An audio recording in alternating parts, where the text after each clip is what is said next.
me. I came in like a wrecking ball. Hello, my children. McLeod. Warning. Supernatural The Crossroads contains adult language and discussions. If you're easily offended, do not continue to listen. Oh, Dad. Oh, Dad. Oh, Dad.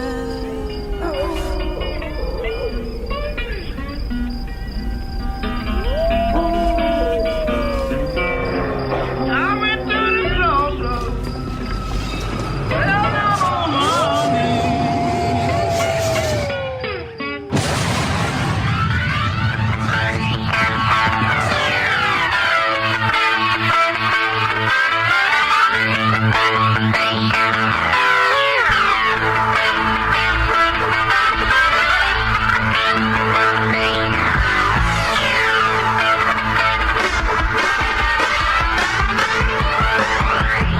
Welcome, everyone, to another episode of Supernatural The Crossroads on Rain Man Digital Crossroads 003. I am your host, Thomas Cowley. Joined with me today is Ryan Denton, who's been gone for far too long. Hey, guys, what's up? And Michael Flores. Hello.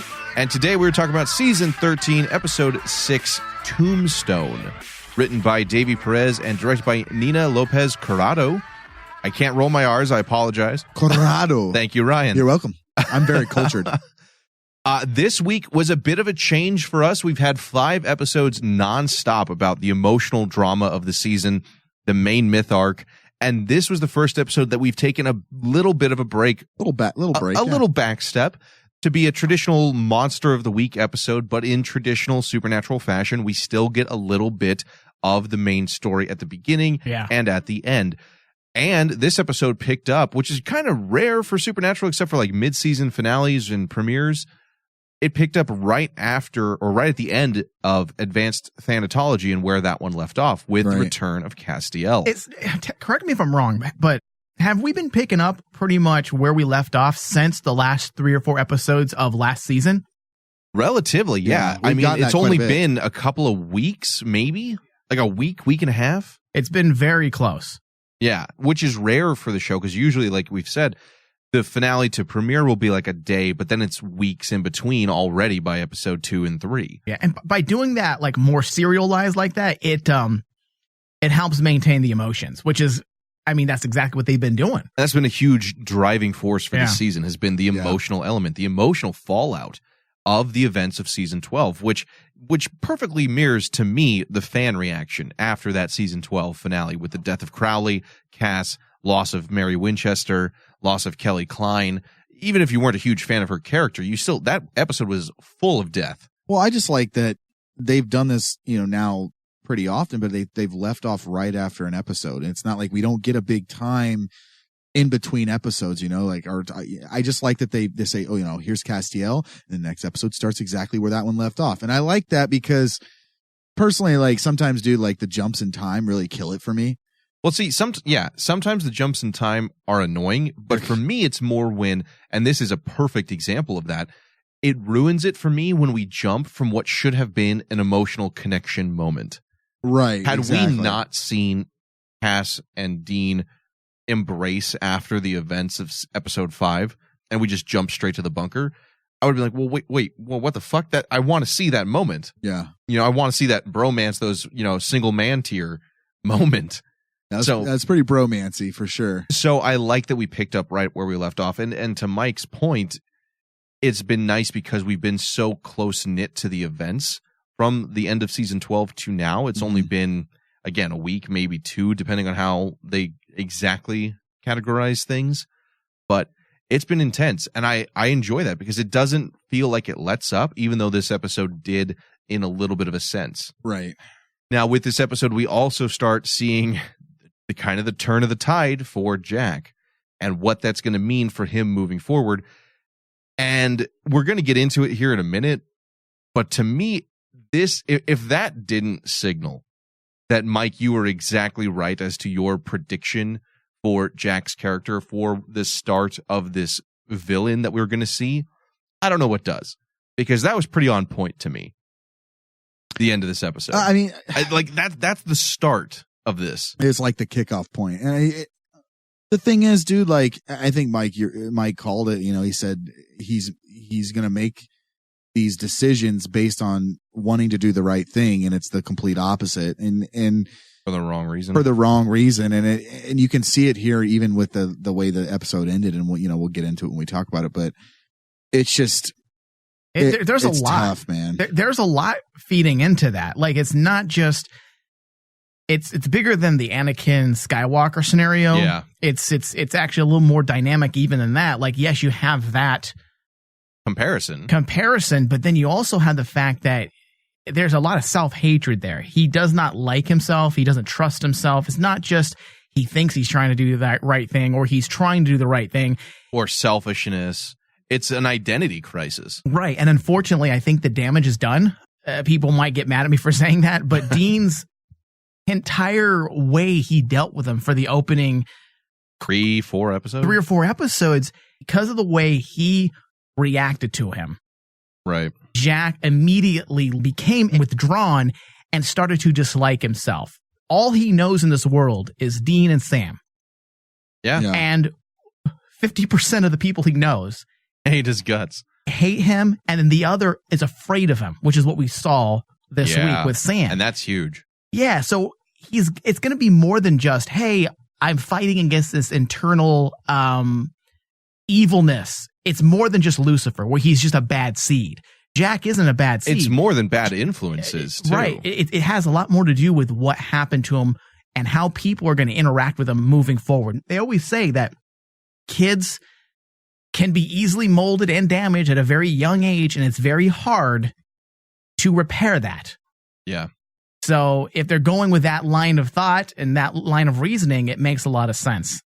And I think it reminds me of, I'll get into it a little bit later, but it reminds me of another show where sometimes we embrace the persona, the identity that so many other people put on us. Yeah. Whether or not we actually want to or believe in that.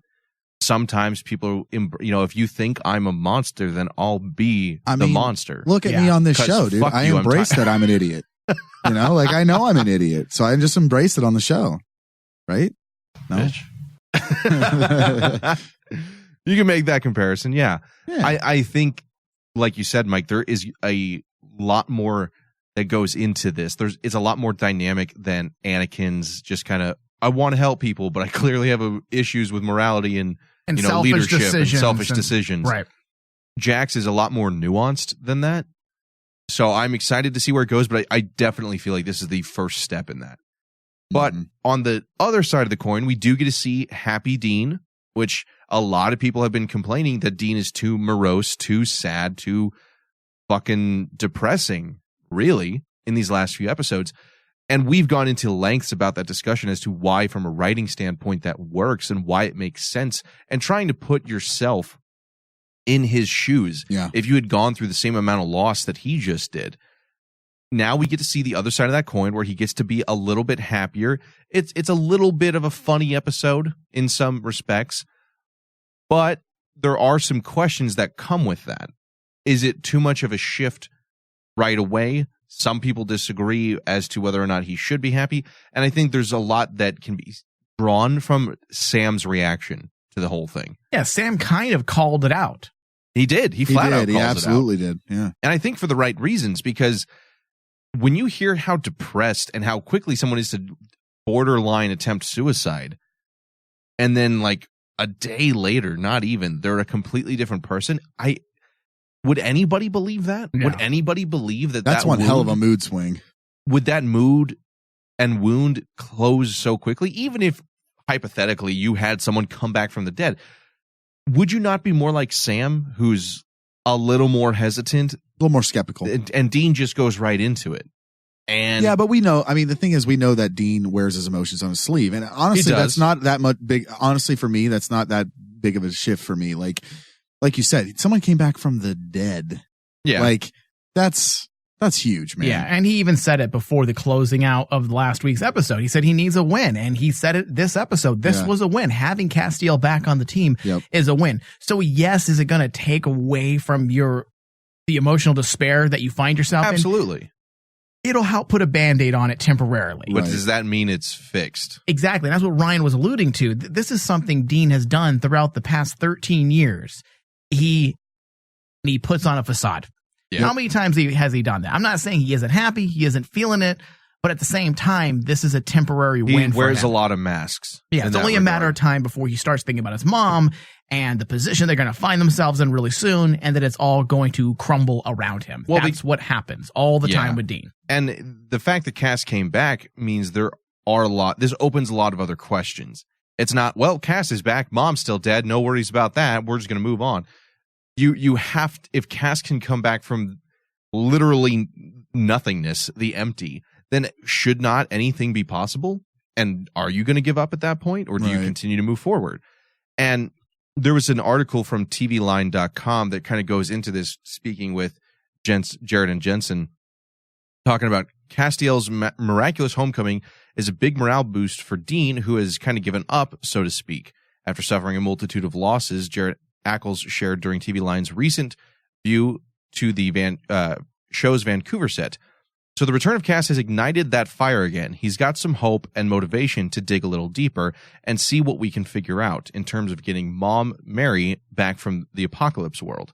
But if Cass can come back from the great beyond, then maybe there's a few other people that shouldn't have been written off, Eccles said.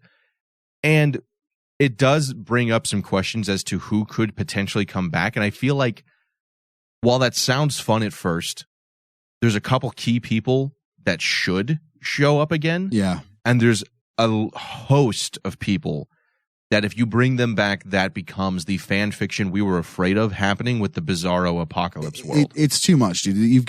We talked about this before, but you've got to do it the right way. And if you just, you make this some kind of like willy-nilly, anybody could come back type thing, and your dog's back to life. Yeah. And mom never died ever. And dude, fuck it. It just becomes a comedy, ridiculous bullshit that just. Well, there's no stakes then. Yeah. It's got to be done correctly. And we talked about it. If they bring back people the wrong way, it's going to be like, oh God, here we go again. But I think if they do it right and they bring back, like you said, Thomas, the right people for the right reasons, then it makes sense. So they just got to be careful. I mean, if they do it all willy-nilly and just fucking everybody starts coming back, it's like, well, fuck, who isn't going to come back? Then what was the point of so much sacrifice over the years? Exactly. What was the point of the threat of the apocalypse and Leviathans and the darkness if it can just be, we're fine. Yeah, whatever, fuck it.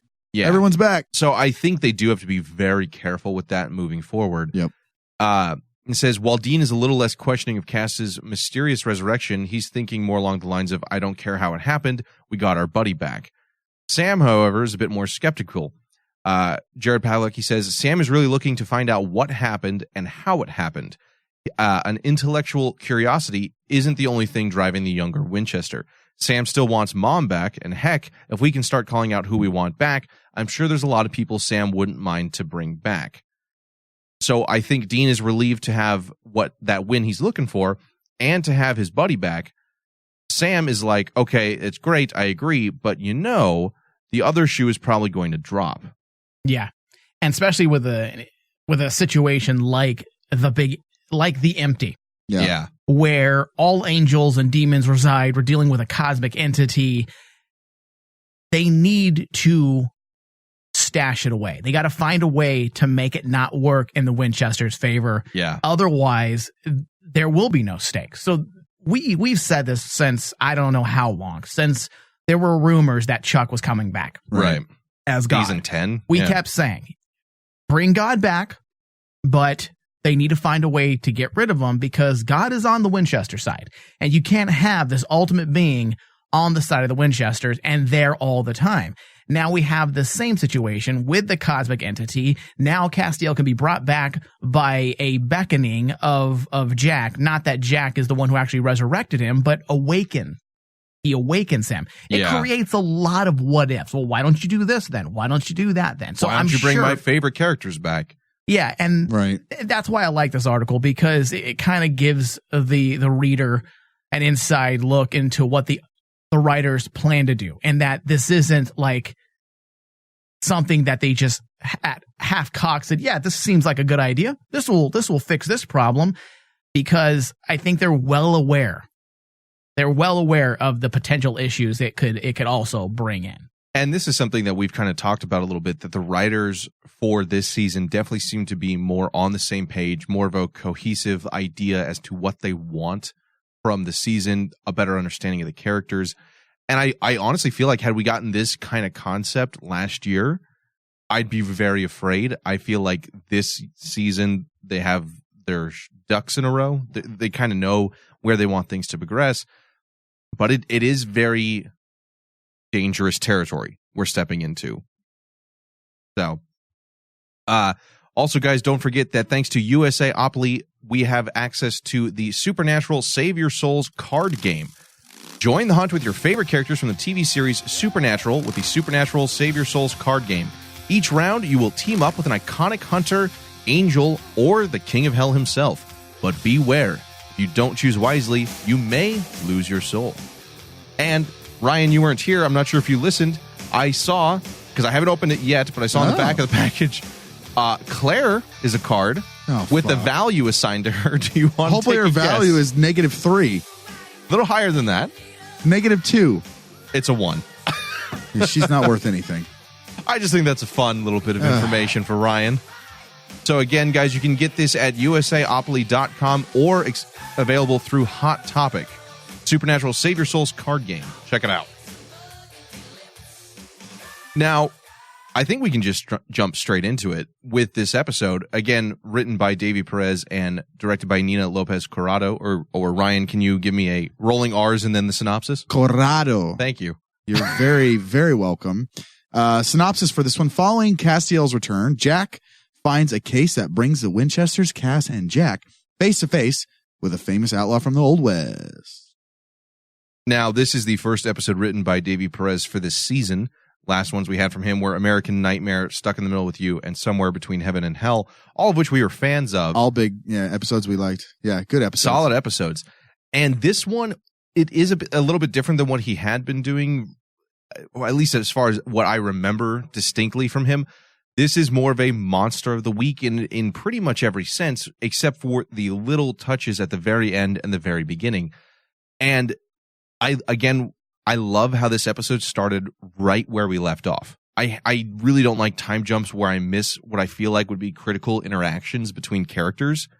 Like, there's a reveal that so-and-so's back, and then we cut to, oh yeah, everything's fine. We had that really awkward conversation out of the way off screen. Yeah. I fucking hate that. But then at the same time, they were able to, because I'm not a fan of flashbacks, but the way they started this episode off with that teaser, they were still able, that was cool, through a writing gimmick, to give us that opening classic Supernatural Monster of the Week teaser, and then they backtrack to the moment that we needed to see. So they didn't forego, the intrigue or the much needed teaser that TV shows need, that inciting incident. But they didn't let it ruin the pacing of the story where we left it off. It was a good decision. And we get to see Castiel's return, as we said, the single man tier bromance moment between bromance between Dean and Cass, which, it's surprising that after so many years and so much fucking heartache, that you can still have these moments where it hits right in the feels, dude. Yeah. It's weird, man. I think you go that long and you feel like you've seen everything, in a show that's been on that long.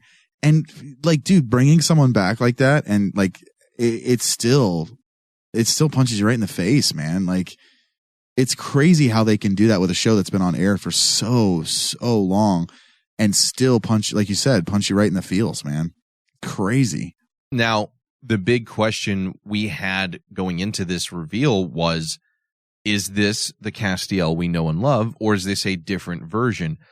And it's a little, I think it's very much the Castiel we know and love, but I think the reasons as to why he's back have to be a little bit more complicated than what we're led to believe. Right. Yeah, especially after that article and what it said about Sam wanting to investigate the other shoe dropping. Yeah, there's something to it. We missed a big chunk for the time being of what happened between Castiel annoying the cosmic entity and the cosmic entity making the decision to free him from the empty. There's something that we're gonna find out. There's gonna be a reveal, and of course we have to find that story for Castiel. We have to find the stakes for Castiel and where he fits in. And it's going to all harken back to the empty and the cosmic entity. I think it has to. I mean, he does himself It's too seem easy. shocked. It's too easy as well. He's like, holy fuck, that worked? Like, that's how he comes across in the very beginning of this episode. And I feel like that's how a lot of us feel, because this elder unknowable thing is just annoyed enough to send him back because Dude, that's just not how it works. That has nothing has, as Dean himself says, when has it ever been that simple?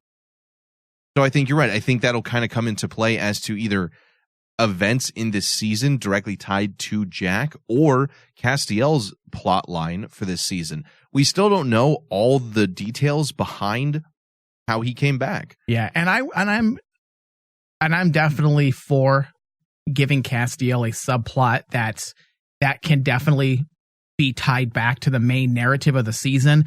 We always know that we struggle with Castiel, not meaning we dislike him. We really like Castiel. He's just as important to us as Sam and Dean. But sometimes they find error. They struggle to find the right. He's poorly utilized very often. We're always trying to find a way to, like you said, nerf him or utilize him in a way that makes sense. And I think, you know, look, in the world of Supernatural, nothing is this fucking easy.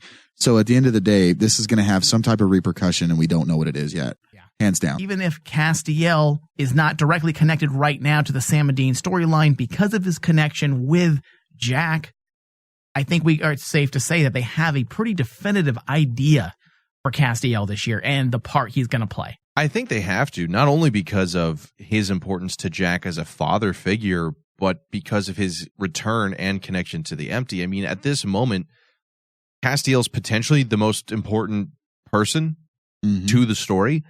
The empty, he has the answers, or at least is involved with what that has to do with anything.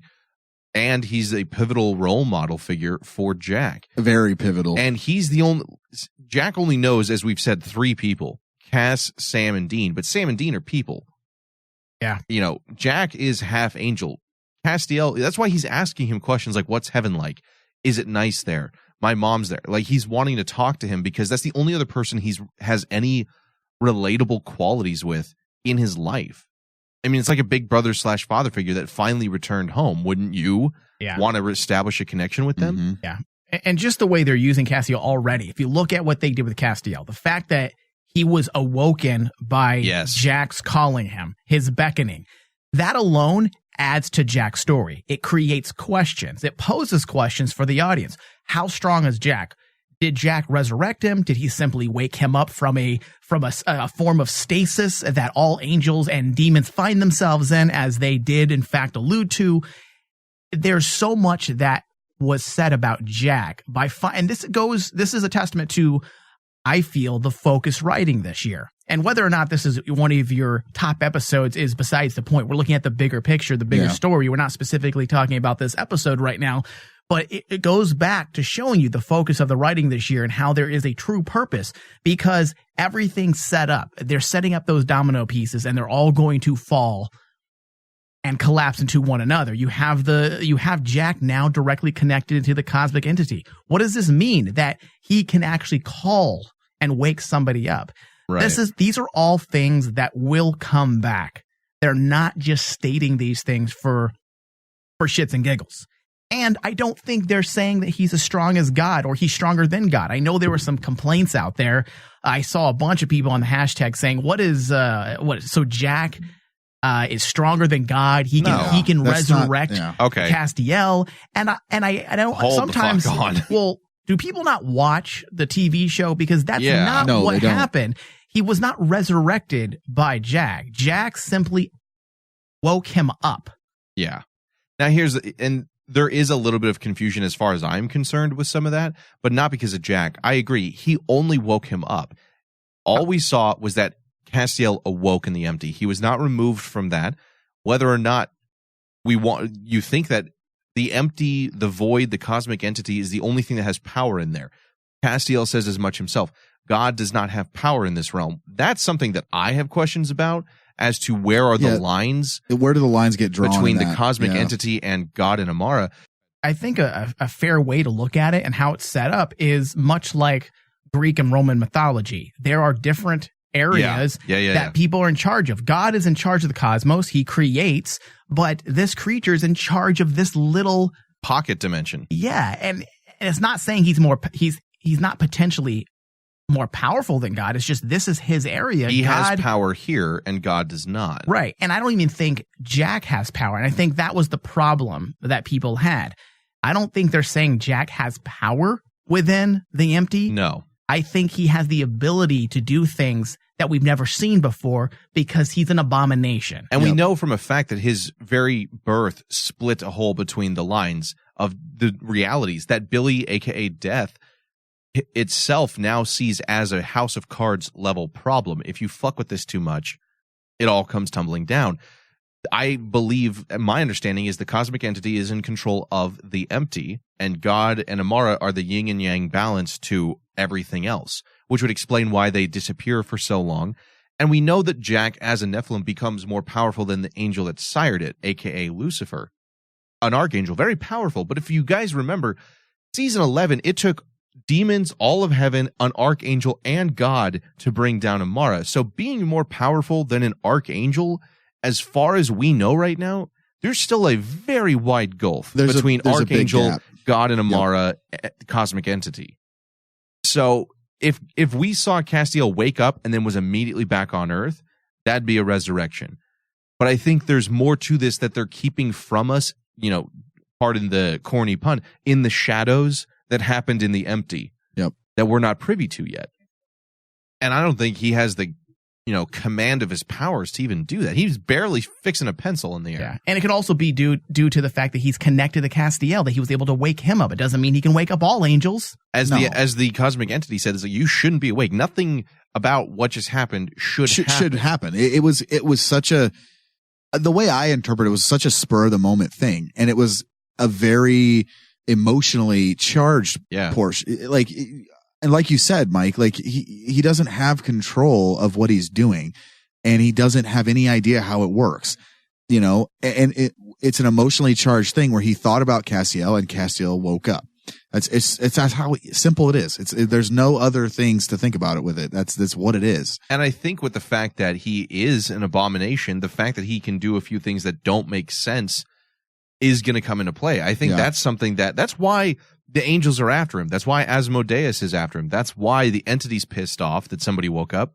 It's what could potentially bring God and Amara back into the picture. And Death is watching them. None of this is supposed to happen. Right. So there are no exact rules, but I think it was pretty clear that he was not brought back by Jack, but we don't know the limit of Jack's abilities just yet. I mean, we know whether or not God has power within the empty to wake someone up, perhaps not, but maybe he can pull them through because he has brought people back. We don't know all the answers. And saying, at the same time, I don't necessarily want to know every single answer. I don't think we need to know. We don't need to. As long as there isn't any plot holes, I don't think we need to know everything at the same time as it's being laid out. Yeah. Give it some time. Allow the show to unfold and the story to be told. Exactly. Which this season is about Jack. And again, this is, I think, the start of his dark side path. We see him actually kill somebody. Mm-hmm. He's hurt some people before, and he was responsible in a way for that shapeshifter's death by helping out with Sam. I mean, he was accomplice to murder, I guess, technically, but it was a bad guy, so who cares? This is the first time that he actually took another life, and while trying to do something good, which is such a pivotal aspect of his character, he, in the previous episodes, could not move the pencil, and he felt that was something good, and because he struggled with it, it must mean in his, naive brain that he therefore is not good. So for the one time him to actually do something that he thinks is good, stop the bad guy. Right. Pretty cut and dry. You end up taking someone's life. Dude, that's a brain fuck. That's a mind fuck there. That is traumatizing for anyone. Yeah. Let alone the guy's 2 weeks old. Like, regardless of his knowledge abilities, regardless of his powers, there's a whole morality system that's not yet in place.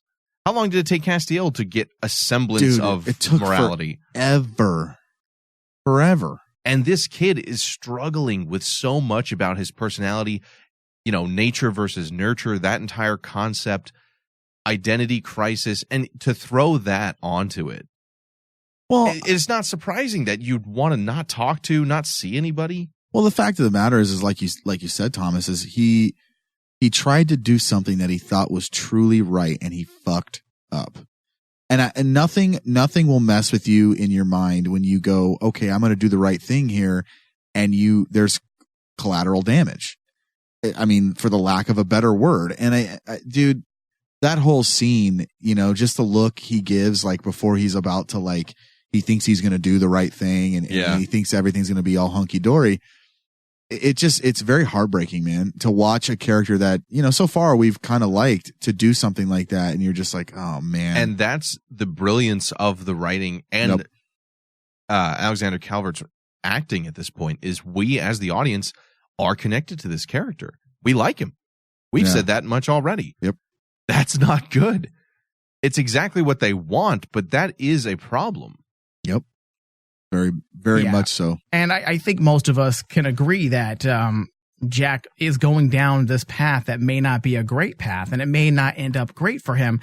But this creates a story dilemma and an issue. And this, again, is a testament to the writing and connecting Castiel with Jack. Because I think most of us, again, feel that there's a danger in the shadows waiting to come out. And this is great for drama. This is good television, right? To have those types of anticipations and those types of edge of your seat writing where you're like, okay, what's going to happen? Is he going to become bad? Oh, I really like Jack. Look how we've been talking for 10 minutes about how much we like Jack. And that, again, is quite a feat. In just 6 short episodes, we have managed to connect with a character. Absolutely. Now, again, this makes for great drama. However, this means something as well for Castiel. And this is where connecting the two characters is going to work for the audience. But it could also go wrong. Now, this is what I mean, okay? So Castiel needs to be on the right side of things. I think a lot of us can also agree on that. He has continued to make poor decisions throughout the years. In order for this to work in his favor, the Castiel, this needs to pan out for both of them. So that's where the catch-22 is. We want to see that tragedy, right, with Jack. But at the same time, we want Castiel to be right. Castiel put it all on the line. Last season, he was Team Jack. He was adamant that this individual, this half-breed Nephilim, this entity would bring about change. Yep, make a difference. If he ends up doing the Anakin and that'd be bad. Proves Qui-Gon Jinn wrong. Okay, Star Wars nerd. And Obi-Wan a failure. No, these are great. It is. I'm just giving you shit. So this is where we now find ourselves, because do they fuck over Castiel again and create great drama for Jack and the story, and then we look at Castiel as a numbskull again that he fucked up, or can they make it work? And this is the tightrope they are going to be walking on all season, because they can do both. They can make it be an epic tragedy and also succeed, make it a success for Castiel and his character. How it's all going to come together, we don't know yet. But if it's all as focused as things look like they are, I think it's going to work good for Castiel. Because do we agree that Castiel, this needs to work for Castiel, not to be a failure again? It does. I think they could have, I agree with you. I think they could have the tragedy of Jack without having Castiel be a fuck up, if they play it right. And this, I'm just spitballing here. For example, if Castiel works with Sam and Dean trying to stop Jack for the right reasons, then I think he's not totally a fuck up. I think then him and Sam were on the whole let's give him a chance idea. Yeah. While Dean was on the no, he's going to be evil, but then Dean has swayed to, you know what, he does have good intentions. And then that's just the downfall of Jack. That's not Castiel being responsible for that. If anything, that's Dean having made this push in the beginning to set him down this dark road, and whatever events may transpire throughout the season, and Jack's own decisions at that point. Now, if Castiel betrays, leaves, abandons the Winchesters to join Jack and help him and constantly fucks up again. That screams Metatron. Yep. Naomi. That is the same shit. That is what we cannot have. So it is very much a tightrope. It's a double-edged sword, they can bro. do it. Do you think the writers were aware of this and they needed to create separation between Jack and Castiel? Yes, and I think that's why there's a key phrase when the cosmic entity talks to Castiel before he returns him to Earth. Do you want to continue to be such a disappointment? Yeah. A failure? And it shows all his mistakes. I think that was a very key scene because that deliberately leads into the decisions he will make with Jack in this season right now. And that will be either his redemption, whether it's a joining Sam and Dean to try and stop Jack for the right reasons, like I just said, or a self-sacrifice to take Jack out of the picture and off the game board. Redemption, double tragedy. You know, however they do that, I think the fact that that was brought up, that those specific scenes were chosen to be shown, is huge. And by separating the two of them at the beginning of the season as well, it takes some of the pressure off Castiel and gives it over to Sam. He wasn't there to help. If Castiel was the one, you know, banging the Jack drum saying, yeah, let's give Jack a chance, it looks guys. Different. Right. Now that he was gone and the decision was actually made by Sam and Dean. So that's, again, me trying to say, look, I think these writers have it figured out this season. I think they understand what they're trying to do with the thing with Castiel and the Empty. And do you want to make the same mistakes? It's all coming together. It's all going to make sense. And it's leaving breadcrumbs for the events in this season. Yeah. Well, I think, like you said, Mike, what it does by making Sam the one that's just, you know, rah, Jack, is that it takes the pressure off and takes that burden off Castiel. Yes, Castiel is the one that said, hey, Jack's going to make audience. change. The audience, it's managed to separate it from the audience. Which is good because if the audience still had the connection and the idea that it was all Castiel's idea to believe in Jack, it would be another failure. But because they created his death scene, they sent him away for 4 or 5 episodes and he had no part nothing to do with it of whether or not Sam and Dean would be a part of the Jack team. And if anything, the failure currently falls in Dean's hands. For how he treated him. Yeah, and that's going to come back. That was not done just to... It wasn't for shits and giggles. It wasn't just done so we can call Dean a meanie. And that's one thing that I absolutely love about this season so far is that everything that we've seen feels very, very intentional. It does not feel like this episode is just, fun and, the Grand Coven, that's dead. Whatever. Right. Dude, fuck it, move on. This whole entire season has been thought and plotted out till the last episode. That's what I feel so far. And I'll tell you, that is a huge change from last season where it was like, I don't know where the fuck we're going. It feels like seasons 4 and 5 again. Yeah. There's a major plan here and it's unfolding every episode. Yeah. The Dean thing is going to resonate the way he treated Jack at the beginning. And that moment when Sam flinched this week. Yeah. And Jack looked at Sam and said, you're afraid of me. And that's all of it's going to come back. Yeah, it's all going to come back. It so perfectly parallels with Sam and his interactions with Dean in seasons 4 and 5. Sam felt like a monster. Sam was told he was nothing good. Him and Dean fought. It pushed Sam to do dark and terrible things, which led to the escape to Ruby. Of... Not to Hot Ruby, unfortunately. Oh, I would have. The other Ruby's pretty Girl hot. Next Door Ruby Hot Ruby. I like both Rubies. Yeah. I would have banged both of them. At the same time. Banged? Yeah, banged. What are you? He's 14. I'm 15. Get it right. I would have tapped that. I would have hit that shit. Yeah. Anyway, it's a perfect parallel to where Sam was. Dean and him fought. Dean abandoned Sam at one point. He's fought against Jack. He calls Jack a monster. And we can see where this has gone before. So it does feel, as Ryan, as you said, very planned out. It feels like there is shit that has already been detailed out to the end of this season, and I'm looking forward to it, which is nice. It is definitely a dramatic shift for me and positivity going into the season compared to some of what we had. This many episodes last season, we were not this confident. We just weren't. So I think they've kind of found their footing, which is nice. Guys, don't forget that coming this month, however, we are going to be doing Supernatural The Crossroads Wayward Sisters Edition, where we can find out the latest breaking news and speculation surrounding the newly announced spin-off series.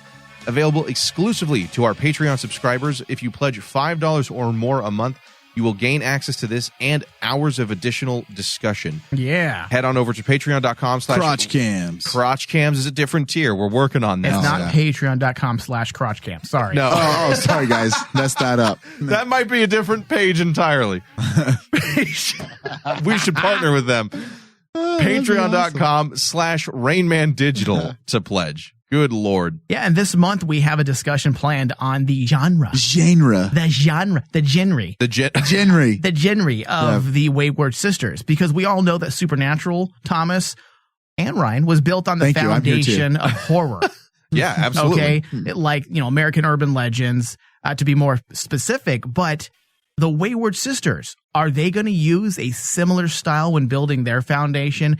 What filmmaking ingredients will be utilized to create their motif and style? Hopefully lots of blood packets for Claire's death scene. Oh my God. This is Tarantino-esque death. Yeah, whatever. Just hits her jugular, goes flying across the screen. God. That's for Claire. I'm working. Yeah, so that's something I'm looking forward to discussing. Dude, that'll be coming out before the end of the month, because I've been thinking about that nonstop, because Supernatural, and I'm hoping the writers are actually really considering that, because Supernatural was built on a genre. You figured out the genre change it up. And you built everything around that. Yes, it morphed into something very different as the years went by, but you still had that foundation that kept everything tight to this day. And I'm hoping Wayward Sisters does the same thing. Not just, we're horror, but what type of horror? What is it specifically? What is your genre and what is your subgenre? Right. I think they need to know that before they even write the entire season. I mean, all of seasons 1 through 5 of Supernatural were that. They had no idea in the very beginning where they were going, except that it was a horror show. Yeah. And I really wonder, because that was 13 years ago, how much has the landscape of television changed? Right. Is that being taken into consideration? Or is this going to be a true spinoff and stay as close to form while being something independent of that? Yeah. So, guys, check that out over on patreon.com/RainmanDigital. Not /CrushCams. That's a separate thing. That's Ryan's. That's my Kickstarter. That's your Kickstarter? Yeah. I'm developing a hip-mounted crotch cam. You can't just afford to put an iPhone between your legs. I don't want to hold it. It's a hip-mounted crotch cam. It's a whole harness. It's like a strap-on, but it's got your phone. It's like POV. Do they really make those? I bet that'd be awesome. I'm gonna Google it. Don't say you bet. You know. I'm gonna Google it. Hold on. Hold on, let me bring up this tab I have saved. I like how he specifically explained the way the device works. No, you see, it's going to counterbalance based on your walking. The gait that you have is going to be calibrated. I mean, I don't know. Let me check it out. I literally came up with that off the top of my head. Sure, you did. I swear to God, he's got design documents. You're and a regular pervert, Sir Newton. Sir Isaac Newton, you can't even speak tonight. God, I'm tired over here. Sir Hard Dick Newton. Here, let me start over. You're a regular Sir Isaac Newton. There you go. Much better. Pervert of dicks. Well, I mean, we have Mr. Skin on this network. Okay, we might as well have Sir Isaac Newton. Okay. Anyway, fuck you. All right. So let's talk about the other. Let's talk about the other major element of this episode: the big hook, Dean, Cowboys, the whole fucking Monster of the Week shebang. The big thing is Dean's shift in personality. This was a funny episode. This did have some laughs, and we got to see Dean in a very different manner than we had seen him since season 12. We get to see him laugh and fucking smile. When was the last time he fucking smiled, guys? Season 12? Last time he got laid? When Castiel handed him a mixtape. I forgot about that. He probably went and put it on, lit some candles. Total eclipse of the heart. Played with his wee-wee. Listen to this, and then here's my crotch cam address. Listen to this, then open this picture. I've got this gift for you. I have to be in the room when you open it. Oh, it's called Angel Wings. It's basically angelwings.com. It's redtube.com/angelwings /serif spread. Oh. The visuals. Go ahead and spread your wings, Castiel. I'm coming in. Oh. Daddy's coming home. All right. Anyway, goddamn. This had Dean in a much better mood. He was a much more lighthearted character in this episode than we had seen him in the previous 5. And he says this was the win that he needed. Now, the question is, does this dramatic shift make sense for the story? Now, Mike, you said you had seen some people who found issue with his character shift so suddenly. Yeah, there are some people out there. To me, it makes sense, but we spoke about this earlier, but we have to dig a little bit deeper. Yeah. His suicidal level depression was from the loss of everybody at the same moment.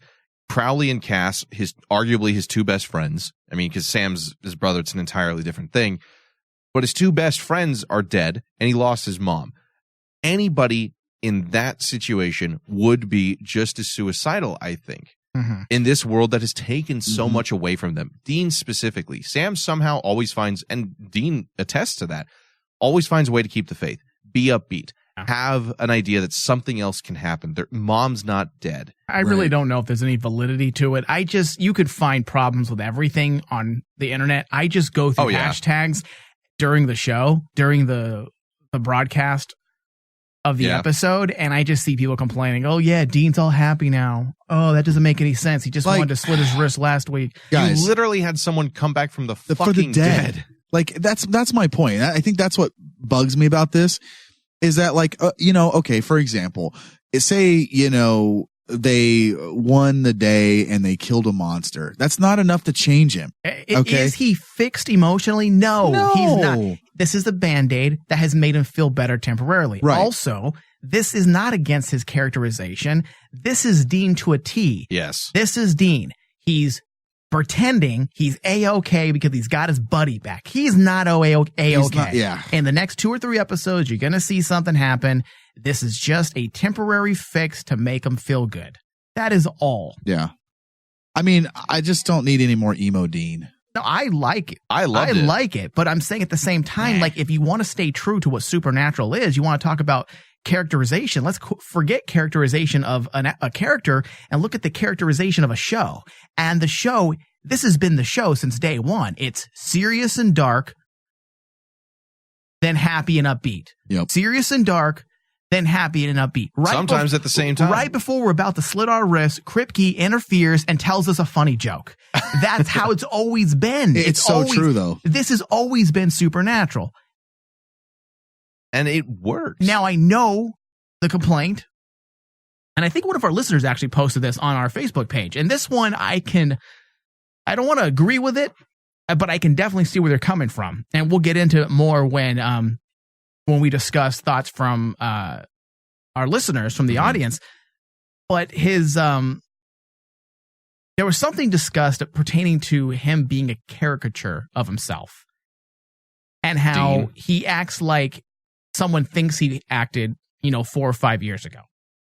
And I can see the argument there a little bit, meaning sometimes, because we're dealing with a show that's been on the air for 13 years, there's going to be those fan service moments. And unfortunately, sometimes fan service moments turn into caricatures. Yeah. They come into the larger than life idea of what we thought somebody was before. Like Lucifer. Lucifer could arguably be said that he's kind of a caricature of himself. He absolutely was in season 7. Crowley. You could say the same thing about Crowley, but that's what happens when you have a show that's gone on so long and the writers want to hit those marks that the audience demands. Team Free Will 2.0. Hey, Dean loves hamburgers and eats really bad and drinks beer, and then he falls asleep and farts. That's funny. You guys remember that? He's wrapped up. He's drunk, passed out with a bra around his neck. Yeah. He must have been having a wild and crazy time. Dean likes cowboys. This is what the writers are doing to give the audience members who want that. So can you say he's become a caricature of himself? Possibly. But at the same time, that's what you go up against when you're dealing with a show that's been going on for 13 years, and you have writers who have kind of become fans of the show because that's how they were brought on. Yeah. They watch the show. They enjoy the show. They like the actors. They like the characters. So now they get to write it as well. It's not bad, but it does happen. And that's the types of issues you come up against when you're dealing with a show that has a very long run. It happened with X-Files. Mulder became a caricature of himself. And in a lot of ways, I think the show even brings attention to Dean's sudden shift with Sam. Yeah, First of all, that's the point, Thomas. Yeah. And that's the fix-all. And I don't want to say I should say the cure-all.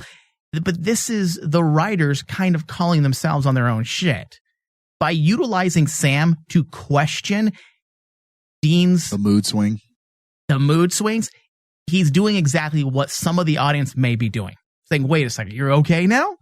That doesn't seem right. Yeah. They were calling themselves out, letting the audience know that that everything touch on this. is not all right. Sam knows. Sam's smart. He's seen his brother. Been there, done that. Yeah. And I think that's the thing that a lot of people are missing is that this is intended to show, A, the dramatic shift in his mood because of the win he got. B, how much Castiel means to him because it shifts his mood so dramatically. But C, as we said, it's a fucking Band-Aid. And Sam... He got his dick back. Ooh, Castiel. Dude, don't give the shippers more shit to fucking... Come on. I mean... They already have it, Ryan. No. They already have it all. Take it all, Castiel. I like how Ryan's pretending. Like, don't give the shippers things. Save it for me. Yeah, I want it. Save it for me. My fiction isn't done yet. Yeah, I got to have jokes on this show. Like, come on. I mean, how many times can I write Dean whacking off that, Castiel's dead. He's got a picture of him in his head. Oh, what? And that's just not the same. Well, yeah, it's not the same. He has a Castiel in his spank bank? Yeah, of course. Wow. Well, he's not there physically anymore. Yeah, he's got to use his mental spank bank. I have one of those. Maybe it was him that woke Castiel up. He was like, oh, Castiel. I sense a boner in the force. Oh, and then he just wakes up. That was disgusting. I'm going to isolate that and use that as a drop. Of course. Perfect. That's a great drop. Now, I think as we said, the writers... Penis! See? I have some good ones, man. You do. There's going to be some great ones from the fucking game show. Yours are funny. Mine are just, oh, look at Thomas be stupid. Yeah. Simple Jack. Simple Jack. McLeod. See? That's a good one, though. That is a good one. Yeah, it's me being dumb. But the thing is, dude, like, here's what I don't understand, okay? They literally spelled it out for you with Sam calling them out. And you still don't, like, people didn't see that? Did they just, like, they forget to watch that portion of the episode? Like, like you said, the writers are calling themselves out for this blatant, like you said, Band-Aid. And now people they don't see that. And they're calling, and I don't want to attach negativity to it because I don't think. No, I do. Let's get negative right now. No. I mean, I don't think when you say calling themselves out, sometimes people could say that's cheap writing. But the way it's done makes sense to each character. Yeah. The way Sam brought it up to Dean, it was double serving. It served the purpose of explaining things to the audience, letting us know, hey, both Sam, the writers, and the audience, we're all on the same page. We get it. This doesn't seem right. It's not just exposition. Number two, it moves the story forward. So it wasn't badly done. It makes sense to each character and how it happened. It's portrayed in a way that fits how the characters would go through it. It's true characterization. What Dean does, not what he says, speaks volumes. Mm-hmm. Sam tackles the issue how Sam would tackle the issue. It's true to the character. And to your point, Ryan, I think so many times, because this is just from my discussion of talking to people about any show, people get so into watching what's happening and what they feel about it that they don't take a second and think about the ramifications or why are we saying this? Why are we doing it this way? So many people are just like, oh, why is Dean so happy? Because they're just seeing the surface. They're not looking deeper than that. Right. And I think Sam is going to be the perfect lead into what's actually going on. Or is he completely happy? Or is Dean, his humor and happiness right now is a Band-Aid. It's the same as alcohol. It masks some of the pain. Yes, there is general joy there, but there's still a lot of problems. They still have Jack as an issue, and Mom's still gone. And the fact that Cass came back opens... It sounds like you were singing a country song. Sing it again. Do it again. I don't even know what I said. I'm going to pull it up next Way week. down yonder on the chat. Put like a country instrumental behind There you go. The fact that Castiel came back means that their mother could still be alive. She took my tractor.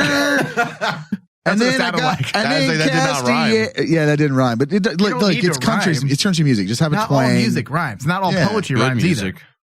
either. Anyway. Castiel came back, and he showed me his ass. What? I don't know. I'm just making shit up now. That's a fan fiction lyric right there. Yeah, I was fan fictioning a country song. To me, the fact that he did come back has Dean questioning, should he just write his mother off as dead?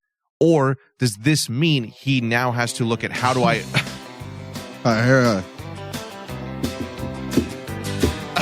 Way down yonder on the bunker hoochie. I never knew how much Castiel's hoochie coochie. What? That was reaching. He lost it partway there. I did. I'm not very good at country. Okay. All right. I guess That was a bust. That was a bust. I fucked that one up. Maybe we need a rap song instead. I don't know if I'll write a flow. We'll save it for next week. How about that? Please, let's I move will. on. Fuck's sake. I will. I'll write it. I'll start writing now. I'm going to write a flow. Dude, I don't... Shut up. He's so gangster. I can't help it. I'm more ghetto than you, dude. Hold up. I'll write a flow. Hold on. Hit a beat. No. Anyway. Thomas, that's a perfect beat for rapping. Absolutely perfect. All right. It forces Dean to reevaluate him assuming their mom is dead. Because if Castiel could come back from the empty, it means anything's possible, which means greater challenges, which means Jack is the only way to get to their mother, which means they need him. It has him. He can't just take it as is and be okay with that. It's going to make him of all people think she's out there. There's something I can do. I got to give it a chance. Mm-hmm. And Sam is absolutely going to push that too. So I think right now he's just trying to enjoy this moment for all that he can. And we see that with how excited he is with the cowboy element. I mean, all the Doc Holliday, which, holy shit, best line in the show. Castiel, I'll be your Huckleberry. Oh, God. Dude, so good. I was fucking dying. Like, it's so corny, but holy shit, that was funny. You know what? I'm not against comedy, but it's not my cup of tea. I prefer to watch serious stuff. I know you're boring. But yeah, I'm very boring because I like but I found myself like grinning, throughout the episode, and this episode did exactly what it needed to do. It's there to bring us some smiles despite levity. all the tragedy or the sadness we've had so far. So if I'm finding myself smiling during scenes that are for the most part corny, yeah, I think it did its job. That was the point of the episode. I mean, this episode wasn't meant to be something very, very serious. And I think we kind of get that with the Ghoul. I mean, to me, the Ghoul has always been one of the more silly monsters to me, that they're not quite zombie, but they're also subterranean mole people that are also shapeshifters. It's one of the few monsters that I have a hard time getting behind or believing are a real threat in some way because of their nature. But I think it worked in this episode because it allowed that cowboy crossover element. I don't remember the guy's name, Dale, or I can't remember the shape that he took to be the legendary outlaw from Tombstone, Arizona.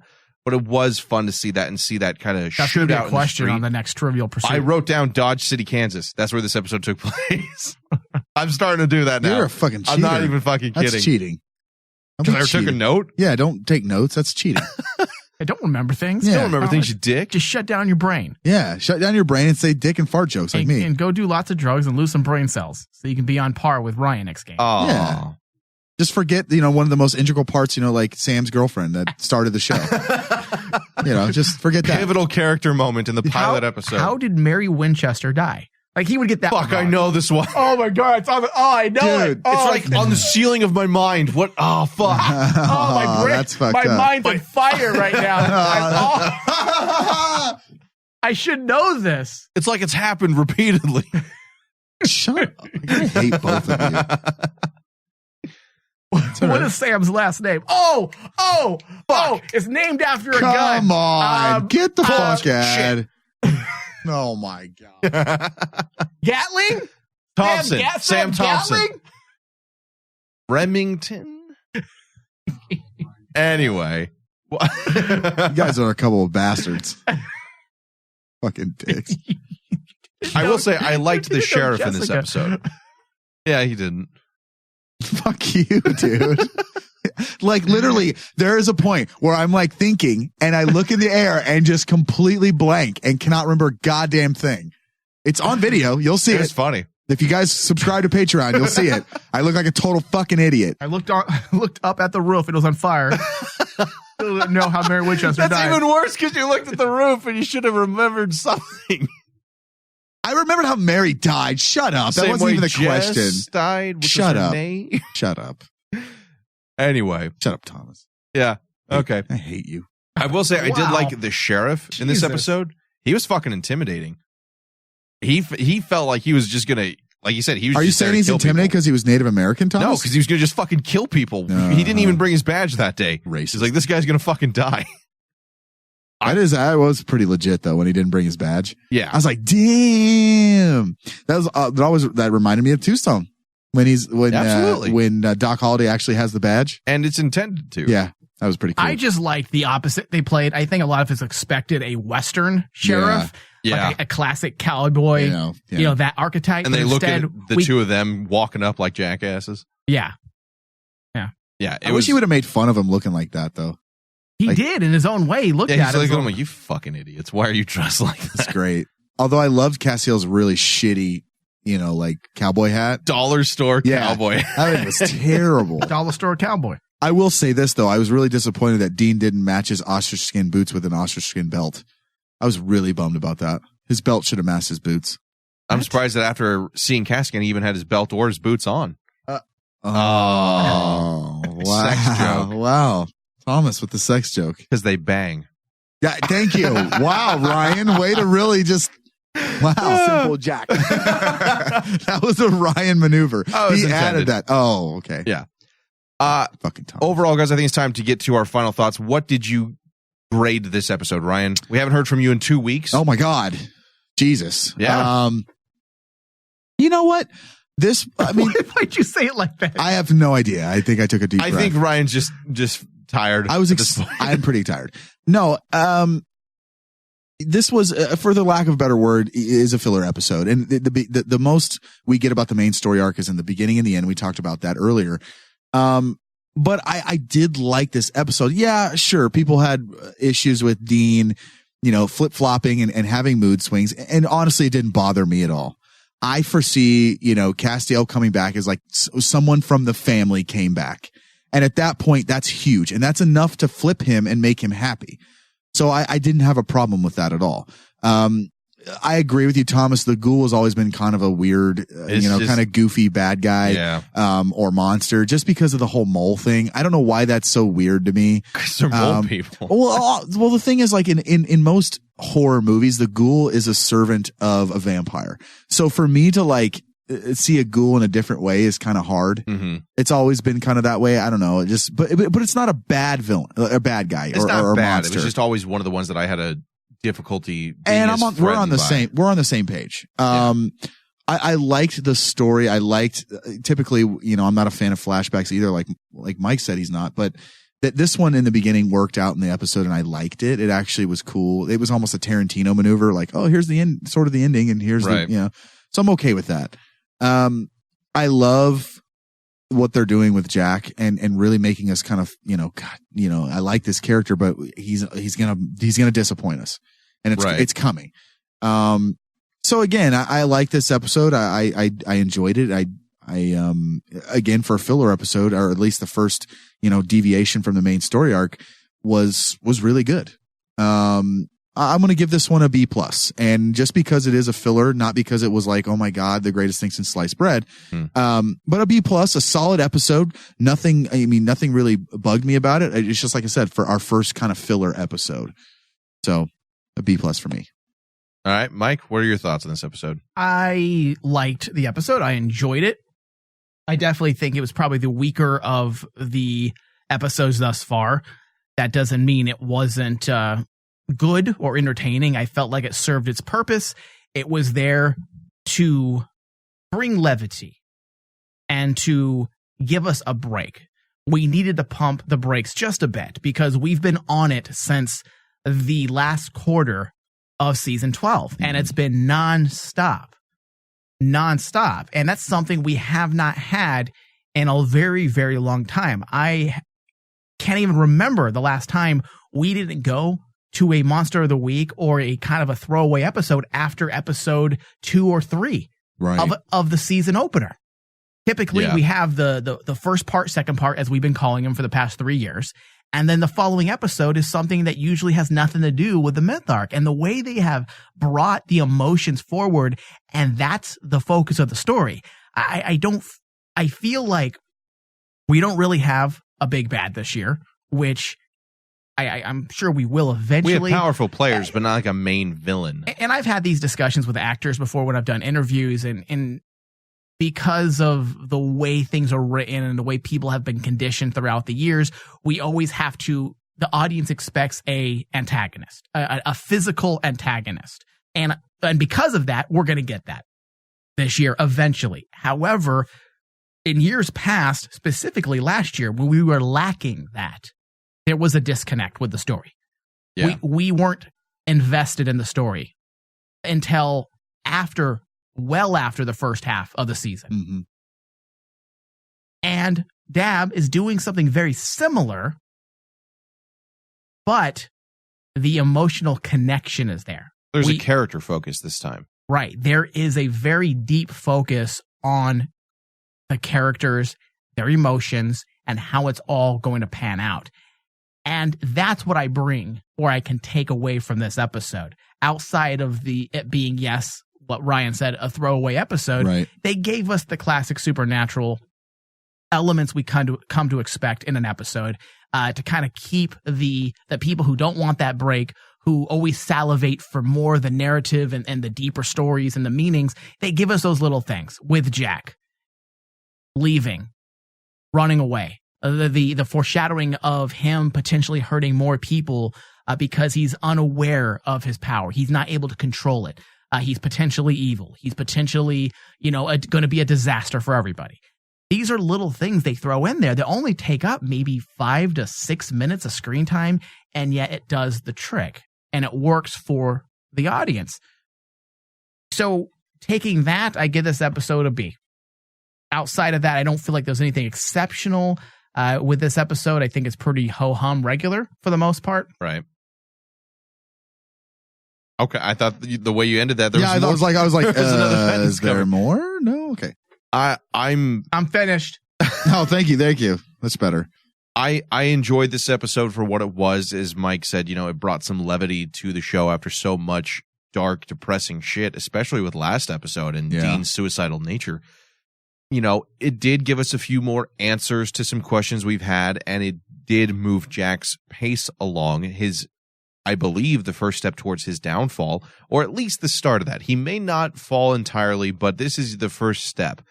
And to see that in a way from a character that we've grown to like, that isn't just called it a mile away, a character that we are pained by seeing make these rash decisions, is a good step. But outside of that, the episode, as you said, it was, as both you said, nothing necessarily spectacular, well done, standard Monster of the Week episode. Yep. As Ryan said, I find the ghouls just a little bit silly, so perhaps that lessened it for me a little bit, but it was fun. The beginning and the end of the episode was where it really mattered, and seeing Jack having to deal with the ramifications of having killed someone was really big.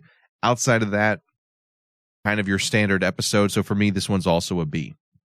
But not a bad episode. So far, this season has been going very, very well. Yes.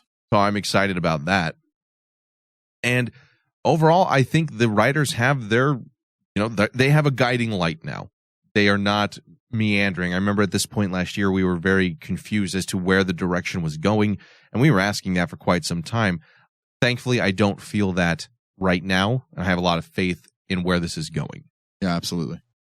So with that, guys, don't forget that you can also get the Supernatural edition of Monopoly from USAopoly, where you can buy, sell, and trade famous monsters from the TV series. You can get these at Hot Topic. I've also seen them at Zia Records, or you can get them at USAopoly.com. We did an unboxing of this. Is that on Patreon? I'm not certain exactly as to where that video is, but we actually open the box and we show you guys what each character and villain is worth, what it's pretty cool placemat on the board they have translated to, and it looks a lot of fun. If you like Monopoly and you hate all your friends, because that's usually how Monopoly ends. I feel like that's the game that I am going to win at. Like, when we actually play that game, which is going to be like a 7-hour Patreon video, because that's how long Monopoly takes. Land baron. You'll tax the shit out of me. Oh yeah, you're going to lose for sure. No, and that's how Monopoly is one of those games that is so much fun, and yet your friend's like, fuck you, buddy. All right, let's play again. You're losing friendships because of Monopoly, yeah. But if you guys want to get the Supernatural edition of that, head on over to USAopoly.com or check it out at your local Hot Topic, and you can find it there. All right. Now we usually do a couple answers or a couple opinions about the episode from the listeners. And again, this one had a little bit of a mixed review. So we're going to go with Jennifer, Renee. I always ruin it. I'm sorry. Renee. She knows that I ruin it. Do you really not know that says Renee? He can't read. I never remember. No. Come on. Like, Thomas, really. I believe that was Renee, but I said it wrong, so I'm just going with it. Okay. I have to believe you know how to spell Renee. I always ruin names when I'm put on the spot. I don't know why. I think it's shtick now. It might be. I think it's become your thing. If I keep it up, then when I actually do fuck up legitimately, people will just be like, oh, it's expected. Now, is this Jennifer? Is that how it is? Jennifer. Jennifer says, I really wanted to believe that this season was a fresh start and that we were slowly going to start seeing the characters come back to who they were, but that is sadly not the case. A lot of people were saying that Dean was acting out of character during the first few episodes of the season, and while I thought the intensity of his grief was maybe a bit overplayed, I also took into account that they had lost pretty much every Wait, hold on. single Can we stop there for a second? person. Like, I like a lot of Jennifer's thoughts and opinions. In fact, I think we read a lot of hers because she has a lot of insight. It's a lot of thought out, and she puts a lot of thought into it. But I don't understand that part. Like, maybe a bit overplayed. But she's saying a lot of people thought that. No, is that what she? A lot of people were saying that Dean's acting was out of character during the first few episodes of the season. Okay. And while I thought the intensity of his grief was maybe a bit overplayed. Okay, so she thought maybe it was. See, I don't understand how it was a bit overplayed because he lost his mother and he lost his best friend and he lost Crowley. His best friend / lover. Right, exactly. Yeah, don't forget that. Butt lover. Oh, so I mean, I don't think it's overplayed. If anything, it was actually pretty muted. Right. Well, she says you lost your mother, something that has been gnawing at you your entire life. Right. You got her back. She's back in your life. Lost her again. And you lose her again. Just that alone is enough to break somebody apart. Most people. But then he lost Castiel, and then he lost Crowley. I don't think it was overplayed at all. No. Well, she says, I also took into account that they lost pretty much every single person that they considered an ally, friend, and or family. Okay. I didn't let her finish. Sorry, yeah, exactly. I was trying to get to that, but... Sorry, Jennifer. So, okay, I'll buy Dean being a bit out of character. She says, until last night.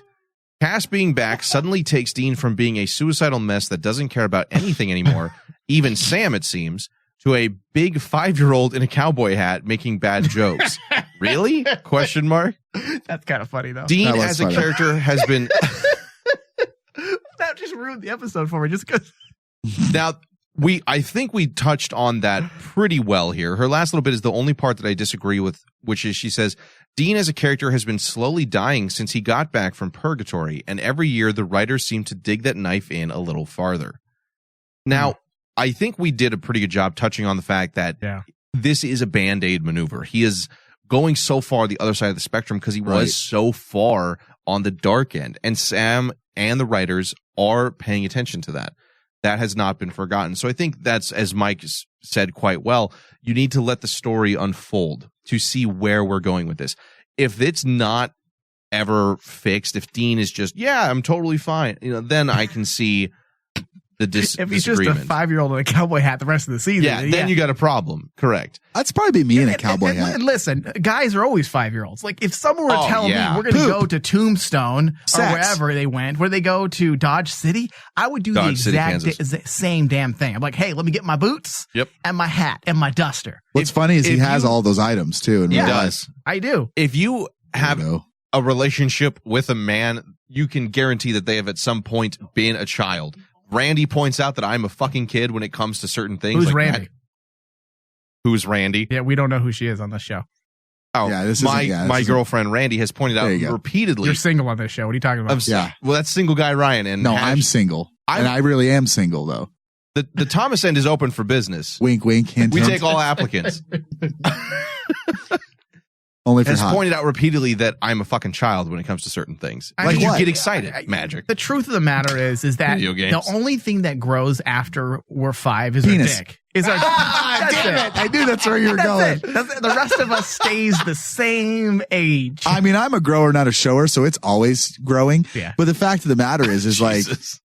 I didn't see Dean as a 5-year-old. I saw him as a dude who just was having a good time He's at that a point. goof. That's how a lot it's of the guys whole are. point, man. That would be me if we went and like, hell yeah. Yeah, but my brother is exactly like that. We go camping and he gets all the gun gear to go camping and the camouflage. I'm like, we're going camping in Not hunting bears in Russia. We're going to paid camping sites where There's a toilet 20 feet away. Yeah. And people are all around us and you're wearing camouflage pants, camouflage hat, camouflage Bro, shirt. you got to blend in You have 3 sets of guns. just in case. You have the hardcore boots for the hiking you're not going to do. Right. Like, this is what guys do. This is our dress up. Just we like have a women- bench in Yeah. the campsite, man, for fuck's sake. It's our version of cosplay, guys. Okay. Yeah. Or dress up. You know, some Yeah. women like to, put on the heels, the makeup. This is that for us. Yeah. We're children. Fuck yeah. I'm a Toys R Us kid for life. Toys R Us. If you're listening, sponsor us.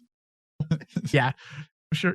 Hey, you know what? That'd be a hell of a Toys R Us sponsor. kid. By the way, I was listening to this show, Supernatural Crossroads. That'd be a hell of a sponsor, though. Yeah. A kid toy. Yeah. Hell Mike's all yeah. lost on that bit. Dude, he's fucked. Oh, man. Maggie Lickon says this episode was really well done and I loved the Western. Lickon? L-I-C-O-N. Lycon. Lycon, maybe? Lycon. I like him. Lycan has a Y. Thank you very much. She's not a werewolf. God. She says this episode was really well done and I Lick love the on. Western feel. Yeah, you got to lick on. You gotta lick. I have a thing for cowboys just like Dean, so I was nerding out with him. Oh, okay. I was so happy Hey. to see Dean smile and laugh again. He deserves it. Having Cass back restored Dean's faith. Dean asked for a win and he got it. It broke my heart when Jack felt the guilt for accidentally killing the guard. It made me sad when Jack left the Winchesters and Cass. Now I'm going to be worried about Jack until they find him. I loved this episode and season 13 has been great so far, and I can't wait to see what else is in store. Oh, and by the way, I absolutely loved it when Cass told Dean, I'm your Huckleberry. Yeah. That was a funny scene. All right. And because I feel bad that I was calling out Jennifer Rini before we had finished reading her comment, Mhm. I'm going to go ahead and give her a free game, courtesy of USAopoly. Wow, look Damn. at you, generous man. Sometimes it's worth people being assholes to Yeah, you. so because I did not finish reading, I was a headline reader. Most definitely a headline reader. Yeah, you were a clickbaiter. Yeah, I will give you a game. So just contact me on Facebook and I'll make sure we set that up. Hot damn, there you go. Because I don't want your fucking game. It's like, I don't want your game. I just unsubscribe to your bullshit. I want to fucking destroy your show. Your show sucks dick anyways. That Thomas Callie guy's an asshole. Oh, yeah, well, that's obvious. Calls me Jennifer Rini. Jennifer. Jennifer Rini. Doesn't even get my name right, dick. All right, Kathy Waters says, it was truly enjoyable to watch Dean, a.k.a. Jensen, revel at being a cowboy. And Texas Ranger, Nuff said. It was an enjoyable episode, but it didn't quite wow me as much as the last 5. I agree. Still, I think the season is off to a great start. I agree. Yeah, I agree with all that. Christina Johansson says, I liked the Sarge. That was the redeeming factor for this episode for me, and that's all she has to say, unfortunately. Wow, that was very I'd good. like to know more, Christina, as to why you felt this episode was lower compared to everything else, or why Sarge was the only redeeming factor. But she seems to have similar thoughts as Jennifer Renee. If you click on Jennifer Renee's comment and you cycle down to replies, she actually put the same. She says, well put, Dean is a two-dimensional caricature of the character he used to be, sad face. And again, I think that's just the men nature. act like children. Yeah. When we're happy, we do. So, but I think, again, we just need to give the story a little bit of time to unfold, and then we'll be able to move on and see what happens, honestly. Which leads us into the upcoming episode. So, Ryan, I'm going to come to you for a synopsis here. Okay. Because we do have a trailer and a title for Episode 7, War of the Worlds. Oh, sweet. Tom Cruise is going to show up. Just kidding. All right. As Sam and Dean continue their search for Jack, with Asmodeus hot on their trail, they stumble across a familiar foe. Meanwhile, Lucifer manages to escape Michael's grasp and finds himself in an unlikely and most willing ally. The episode directed by Richard Spade Jr. Oh, what? Damn. And it's the terrible duo. Oh, come on. Brad Fuckner and Eugenie. Oh my God. What? They've done better. Yeah, they've been doing pretty They've been doing pretty damn good lately. I just, Brad Fuckner. Jesus God. What was the other name that you had? You weenie. I like how you're just as much like, oh, that's mean. Oh, here's the other name. Eugenie. It's Eugenie, by the way. Well, I know names. I mean, oh, he gets names right. Oh, so stupid. This is a pleasant surprise. I had no idea Richard Spate would be directing this soon. Oh my. We've enjoyed every episode he's done so far. And what sucks is now there's a lot riding on this episode. Yeah, it better not fucking suck. That's what sucks because Richard Spate has been doing such a good job, and we've always blown all of his episodes. I will. And he brings a certain I want to say a little bit of filmmaking know-how. Je ne sais quoi. He understands what he's doing. Yeah. And he usually picks a genre. Yeah. And that's what he plays in. So what genre? What is he going to do this Michael Bay episode? Or is he going to keep it Everything's traditional? Gonna be low angles like Michael Bay. Explosions. Low with a angles, helicopter explosions, in and slow Transformers motion. are going to show up for no reason. Optimus. And then Megan Fox is going to open the hood of a car and look super hot. Maybe that's Lucifer's unlikely ally, Megatron. Oh. Starscream. It's a parallel universe, man. You don't fucking know. Worst fan fiction. Bro, I'd be all for this. Transformer. Does Mark Wahlberg show up? Crossover. I hope so. Oh, Jesus. Giving Dean a run for his money. Yeah. He ends up fucking Castiel, not Dean. Oh my Lord. It's a three-way. It's a three-way. Come on. All right. It's not gay in a three-way. I've heard that. Honestly, I love seeing Lucifer show back up on the show, but I'm more interested right now in seeing Asmodeus. His whole plot of trying was it Shireen? Was that what they were? Yeah. Trying to The Shireen. what were they called? The Shadim. Shadim. That was it. Thank you. You were close. Trying to unleash them from the darkest depths of hell, with Jack now being On the free run, agent. yeah. You know, Oh, I like that. I'm really interested to Who's see he going to sign with? to see his character. I love the character so far with only one episode. Yeah, he's pretty So cool. I'm looking forward to seeing I dug it too. what they do with him. That's honestly my most anticipated, sought after part of this upcoming episode, even over Lucifer right now. Wow, I thought I'd never hear you say anything about Lucifer like that. I only say that because I imagine with the parallel universe, we're only going to get a small little bit of information. You want a lot, and I of feel Lucifer. like Asmodeus is going to be more involved with Jack at the moment. Yeah. So I'm looking forward to this episode. That sounds like a cool And episode. it's right back into the myth arc. We take a half step back with this Tombstone episode, and then we jump right back into it. Yeah. And War of the Worlds makes me think, is there going to be a little bit of an allusion Giant robots. Right, sure. Tom Cruise. An allusion to how we're going to bridge the gap between the dimensions with the mid-season finale looming on the horizon. Looming? Wow, you are just, wow. You can't get names right, but shit. I can say fucking words. I can't do fucking names. Yeah, wow. That's impressive. Looming is a very impressive word. Just the way you used it. Shut up. Jerk. Mike's like, he's not that smart. Wow, Ryan, idiot. Oh, wow, he pieced together the and but. That's just amazing work. You're a wordsmith. You see how he's hitting both of us right now. I really No, I'm not. I'm making fun of Wright for being mesmerized by Why don't you just looming. go have some wine? Oh, wait a sec. You said mesmerized. Why don't you go have some wine and get drunk? Jerk. Whatever. You didn't even know Jessica's name. Oh, shots fired. That's all right. He's going to use that one forever now. You know that, right? Yeah, whatever. Simple Jack. Anybody else thoughts on this episode coming up, or you think it's just going to be? I think it's gonna be cool, man. I'm excited. This season has been nonstop. Can we just get to the Scooby Doo episode though? Why is this on Thanksgiving? Can somebody answer that for me? Yeah, what the hell is that about? Fuck your family. You're going to watch the show. The CW is always taking Thanksgiving off. Yeah, can we rant about that for a second? Why are they giving us odd. episodes? Do you think they're testing the waters for like, hey, does it even matter anymore when we air a show? Because we're so goddamn good. You know, I would think if you are getting such heavy traffic from the app, or if you wanted to push that, it doesn't matter when you release the episodes. It really doesn't. It allows you to get more episodes in before the mid-season finale, which means more traffic for the app. Yeah. And if no one else is going to air on Thanksgiving, you automatically get some more viewership than you might normally. Yeah. I mean, I don't know. Honestly, like times and live television, I think is a thing of the past. It is for me. Yeah. I don't think it's going to be. It's only a matter of 5 to 10 years from now where on demand or nothing. Time slots aren't going to matter. It's going to be like, hey, show's available. The entire season's available now. Yeah. Maybe not the entire season, because I think it'll be hard for everybody to shoot things back to back. Not everybody can do things like that. Yeah. Schedules with actors. It'll take a lot of learning. There's a learning curve there for the entire film and television production companies to all work together saying, hey, we're going to shoot Let's of shift these. and do summer, and you'll get a winter season. Exactly. Because they're all accustomed to shooting 3 or 4 months, taking a break, shooting 3 or 4 months, then taking a break. To change the way everyone does business is something entirely different. So I don't think everybody will go to binging, but I do think time slots will go the way of the dinosaur real soon. Yep.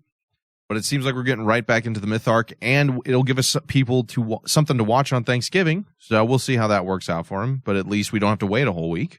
So that's always nice. Yeah. But that's going to do it here for us guys at Supernatural The Crossroads. We want to thank everybody who listened live on demand, and anybody who was a part of the Jerk Bitch game, thanks to USAopoly. And we want to thank USAopoly for helping us out with that. So we will see you guys next week. Have a happy Thanksgiving. Enjoy some Supernatural, and we'll talk to you all later. You little maggot. You are no longer a part of this story. Hey, ass butt.